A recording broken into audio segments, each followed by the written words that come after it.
अस्सलाम वालेकुम नाजरीन, आप देख रहे हैं सियासतनामा यूट्यूब चैनल। मैं आपका मेज़बान उस्मान खान। लंदन के अंदर से बैठ के पाकिस्तान की गवर्नमेंट को चलाया जा रहा है और कौन से अहम फैसले हैं जो पाकिस्तान से बैठ के होने थे लेकिन वो लंदन से हो रहे हैं।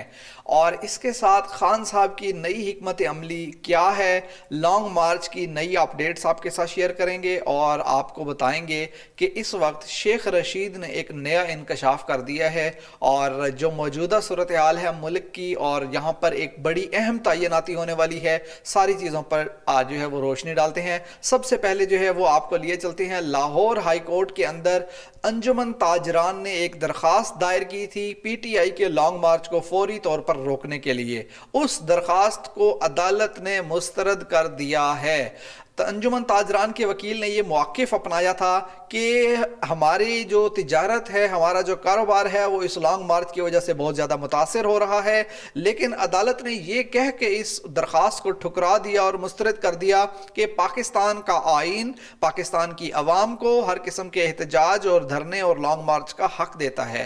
तो यहाँ पर तो वो ताजिर जो कि कुछ लोगों के ईमा पर यहाँ इमरान खान से पंगा ले रहे थे, उनको तो अदालत ने उनकी विकेट को उड़ाकर रख दिया है। और यहां पर आपको बताएं कि अब जो लॉन्ग मार्च है वो बिल्कुल जो है वो अपनी सिमत की तरफ गामजन है और लॉन्ग मार्च जो है वो वजीराबाद से रवाना हो चुका है। और अब अगला जो पड़ाव होगा मुख्तलिफ छोटे छोटे जो इलाके हैं उनमें से गुजरता हुआ जेहलम एक बड़ा शहर जहां पर अगला इसका पड़ाव होगा। मुख्तलिफ छोटे शहरों में भी इसका जो है वो डेरे लगेंगे और वहां पर जो है वो मैदान सजेगा, खान साहब आएंगे और वहां पर खान साहब की जो ऑनलाइन तकारीर है, याद रखिएगा खान साहब के लिए जो बुलेट प्रूफ कंटेनर है वो भी तैयार करवा लिया गया है। लेकिन उससे ज्यादा अहम चीज ये है कि उनकी सिक्योरिटी को जमान पार्क के अंदर हाई अलर्ट कर दिया गया, क्योंकि सिक्योरिटी एजेंसीज की तरफ से एक रिपोर्ट आई है, एक और रिपोर्ट। उस रिपोर्ट में बताया गया कि खान साहब के ऊपर एक और हमला हो सकता है और ये हमला जो है वो कौन करवा सकते हैं? मुल्क दुश्मन अनासिर करवा सकते हैं।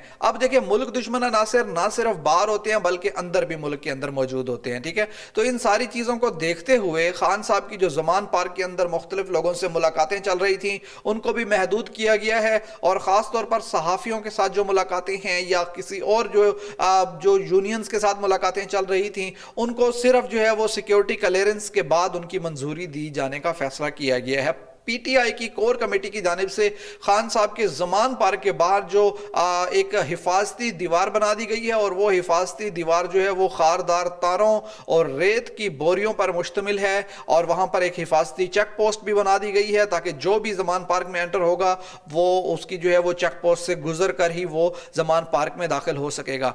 आर्मी चीफ की तैनाती जो है ना वो एक बड़ा इस टाइम जो है वो हॉट टॉपिक है, क्योंकि 29-28 नवंबर को आर्मी चीफ रिटायर हो रहे हैं जनरल बाजवा साहब और 29 नवंबर को नए आर्मी चीफ अपना जो है वो ओहदा संभाल लेंगे। अब नए आर्मी चीफ क्या कौन होंगे, इसकी तैनाती के लिए लंदन में बैठ के इस्तिखारा निकलवाया जा रहा है। ये बयान दिया है शेख रशीद ने। शेख रशीद ने ट्वीट किया है और उन्होंने कहा है कि बे इख्तियार और फारिग वजीर आजम एमरजेंसी में 4 दिन से लंदन में बैठा है। आर्मी चीफ की तैनाती पर लंदन में इस्तिखारा निकलवाया जा रहा है। बुज़दिल और मफरूर नवाज शरीफ पासपोर्ट मिलने और भाई के वजीर आजम बनने के बावजूद भी क्लीन चिट का मुंतजिर है। पीडीएम कटी हुई पतंग की तरह है, 20 दिन में टीवी पर नहीं बल्कि ट्विटर पर नजर आऊंगा, यह कहना था शेख रशीद का। और शेख रशीद का बारे में आपको बताते चलें कि शेख रशीद साहब ने एक पेशीन गोई भी की है कि जो मुल्क की सियासी सूरत हाल है इसके अंदर एक बड़ा भौचाल आने वाला है जनवरी वाले महीने में और दिसंबर के एंड पे। ये जो सर्दियां हैं ये इस पीडीएम हुकूमत के लिए जो है वो एक इंतहाई बुरी सर्दियां साबित होने वाली हैं, ऐसा कहना था शेख रशीद का। और आपको बताते चलें कि कौमी असम्बली के अंदर जो पीटीआई के 25 अरकान मुनहरिफ हुए थे जिनको खान साहब लोटे कहते हैं, पाकिस्तान तहरीक इंसाफ उनको लोटा कहती है, तो उन लोटों के अंदर भी दरारें पड़ना शुरू हो गई हैं और उनके अंदर इख्तलाफात आना शुरू हो गए हैं। जो मुनहरिफ अरकान थे उन्होंने अपनी धड़ेबंदी कर ली है। एक ग्रुप अपनी अलग राय रखता है, दूसरा ग्रुप अपनी अलग राय रखता है। याद रखिएगा कि पहले इन मुनहरिफ अरकान का जो पार्लियामानी پارلیمانی لیڈر تھا وہ تھا ملک احمد حسین ڈیہڑ، اور اب ایک گروپ ہے جو کہ ملک احمد حسین ڈیہڑ پر اعتماد نہیں کر رہا اور انہوں نے اپنا پارلیمانی لیڈر ڈاکٹر افضل ڈھانڈلہ کو منتخب کر دیا ہے۔ اب قومی اسمبلی میں موجود پی ٹی آئی کے وہ منحرف اراکین جن کو خان صاحب اور پی ٹی آئی کے کارکن لوٹے کہا کرتے ہیں، یہ اب خود دو دھڑوں میں تقسیم ہو چکے ہیں۔ خیال رہے کہ تحریک انصاف کے جو چیئرمین ہیں عمران خان کے خلاف بطور وزیر اعظم جب عدم اعتماد آیا تھا، اس سے قبل یہ 25 اراکین نے خود کو علیحدہ کر لیا تھا، اور یہاں پر خان صاحب ان پر الزام بھی لگاتے تھے کہ انہوں نے جو ہے وہ پیسے لیے ہیں، لیکن ان 25 اراکین نے ان الزامات کی تردید کی تھی۔ آپ کو اب ایک چیز بتائیں کہ جو آرمی چیف کی تعیناتی کا معاملہ ہے یہ اگلے ہفتے سے شروع ہوگا، یعنی کہ جو لیگل پروسیس ہے وہ اگلے ہفتے سے آئندہ آنے والے ہفتے سے شروع ہوگا۔ اب اس کے اندر جی ایچ کیو ایک سمری بھیجے گا، وہ سمری وزیر اعظم اس کو دیکھیں گے اور اس کے اندر 6 مختلف جرنیلوں کے نام ہوں گے جو اہل ہوں گے آرمی چیف بننے کے لیے، ان میں سے کسی ایک کو سلیکٹ کیا جائے گا۔ عمران خان سے ایک سوال کیا گیا صحافی کی جانب سے، تو خان صاحب نے بتایا کہ مجھے کسی قسم کی کوئی فکر ہی نہیں ہے کہ کوئی بھی آرمی چیف آتا ہے آ جائے، یہ فکر تو ان لوگوں کو ہے جنہوں نے کرپشن کی ہے، جنہوں نے ملک کے ساتھ بے ایمانی کی ہے، جو کرپٹ ہیں، جو چور ہیں، جو ڈاکو ہیں، صرف ان لوگوں کو ڈر ہوتا ہے کہ کہیں کوئی ایسا وزیر اعظم نہ آ جائے جس کی وجہ سے ان کی شامت آ جائے۔ تو یہ چیزیں ہیں جو کہ سمجھنے والی ہوتی ہیں۔ خان صاحب کہتے ہیں کہ میری طرف سے میرٹ پر جو بھی آئے گا وہ ہماری فوج بھی ہماری ہے اور ہم جو ہے وہ اپنی فوج سے محبت کرتے ہیں، یہ بیان دیا ہے عمران خان نے۔ اور آپ کو بتائیں کہ اس وقت جو پاکستان کے وزیر اعظم ہیں شہباز شریف، وہ لندن میں موجود ہیں اور لندن کے اندر ان کی 4 دنوں سے ملاقاتیں چل رہی ہیں، اور وہاں پر جو ہیں وہ تمام کے تمام پاکستان کی جو سلامتی کے فیصلے ہیں وہ ادھر سے بیٹھ کے کر رہے ہیں۔ نواز شریف، مریم نواز، خواجہ آصف، مریم اورنگزیب، یہ سب وہاں موجود ہیں، وہاں پر ان کی میٹنگز چلتی ہیں اور ان میٹنگز کے اندر یہ لوگ فیصلے کرتے ہیں کہ پاکستان کو کیسے چلانا ہے۔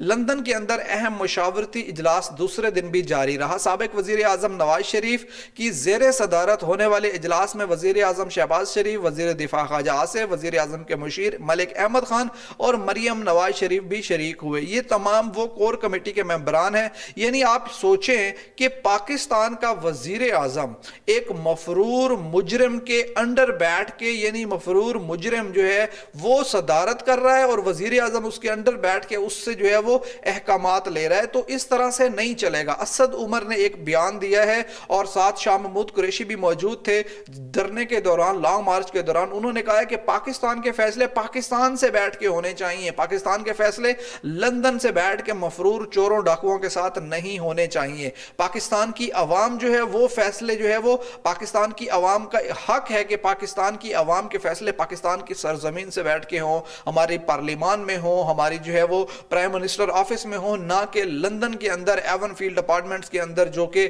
مریم نواز کہتی تھی کہ میری جو ہے وہ لندن تو کیا پاکستان میں بھی کوئی پراپرٹی نہیں ہے، تو وہ سب پراپرٹیاں جہاں پر جو ہے وہ جو ثابت ہوئی ہیں، جو نظر آئی ہیں، ان پراپرٹیز میں بیٹھ کے یہ تمام کے تمام فیصلے ہو رہے ہیں۔ تو امید کرتے ہیں آپ کو یہ ویڈیو پسند آئی ہوگی۔ اب تک کے لیے اتنا ہی، اپنا رکھیے گا خیال، ملیں گے نیکسٹ ویڈیو میں، تب تک کے لیے اجازت، خدا حافظ۔